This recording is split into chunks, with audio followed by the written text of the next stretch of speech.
السلام علیکم ورحمۃ اللہ وبرکاتہ۔ محترم سامعین، خواتین حضرات، اجالا چاندنی امید اسلامک چینل سے میں آپ سے مخاطب ہوں۔ دعا کے سلسلے میں ویڈیو لے کر آیا ہوں۔ اسی ویڈیو میں یہ بیان کر رہا ہوں کہ بہترین دعا وہ ہے جس میں دنیا اور آخرت دونوں مانگی جائے، دنیا اور آخرت کی سب بلائیاں مانگی جائیں۔ ربنا آتنا فی الدنیا حسنہ وفی الآخرۃ حسنہ وقنا عذاب النار، یہ بہترین دعا ہے۔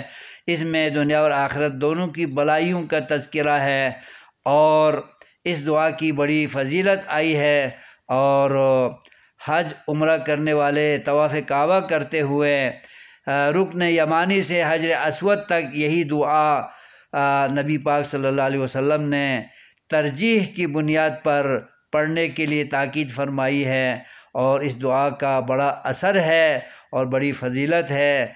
اور بدترین دعا وہ ہے جس میں انسان صرف مادی اشیاء مانگے، دولت تونگری مانگے، دنیاوی حاجات مانگے، اور آخرت کا جس میں تذکرہ نہ ہو، مغفرت کا تذکرہ نہ ہو، بخشش کا تذکرہ نہ ہو۔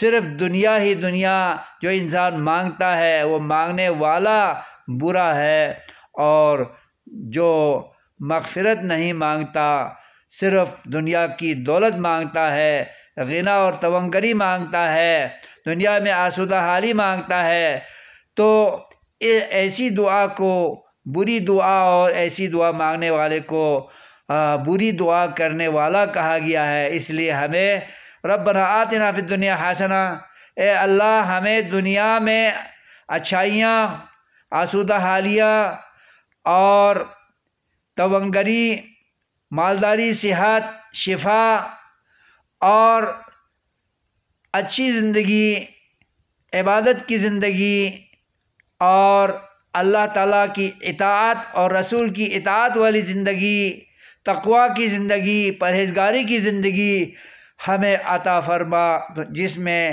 دنیا اور آخرت دونوں کی بلائی کا ذکر ہو۔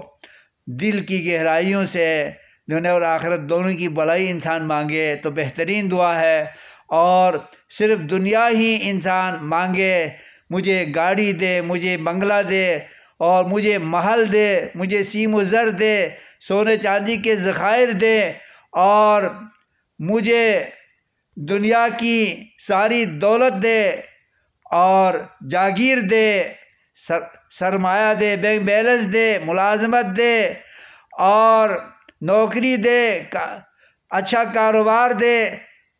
جس دعا کے اندر صرف دنیا کا ذکر ہے تو ایسی دعا کو بدترین دعا کہا گیا ہے نبی پاک کی زبان پر، اور ایسی دعا مانگنے والے کو بھی بری دعا کرنے والا کہا گیا ہے۔ اس لیے ہمیں دنیا کی آسودہ حالیاں، خوشحالیاں، آسانیاں مانگتے ہوئے اپنی خطاؤں کی، لغزشوں کی اور گناہوں کی معافی بھی مانگے، اور تقوی اور پرہیزگاری کی زندگی بھی اللہ تعالیٰ سے مانگے، اور آخرت میں نجات، دوزخ سے نجات اور جنت کا حصول بھی مانگے۔